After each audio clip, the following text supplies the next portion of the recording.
আমাদের মধ্যে কিছু রাজনৈতিক শক্তি আছে যারা ধর্মকে সামনে নিয়ে রাজনীতি করতে চায়। আরো দুঃখজনক ব্যাপার যে অনেকেই শক্তি আছে যারা 1971 সালের স্বাধীনতা যুদ্ধকে অস্বীকার করতে চায়। যারা সমাজে এখন বিশৃঙ্খলা সৃষ্টি করতে চান ধর্মকে নিয়ে, তাদেরকে আমাদেরকে সকলকে সমবেতভাবে রুখে দাঁড়াতে হবে, প্রতিরোধ করে তুলতে হবে।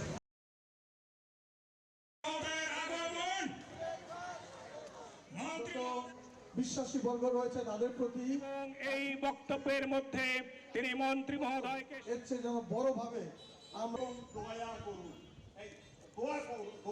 বিশ্বাস, সেটা আমি মনে করি ব্যক্তিগতভাবে একেবারেই নাই এই বিষয়টা নিয়ে। সরকার ইতিমধ্যে দেখেছেন মঙ্গল নিরাপত্তা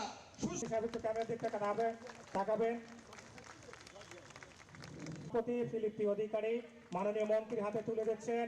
আমরা সকলে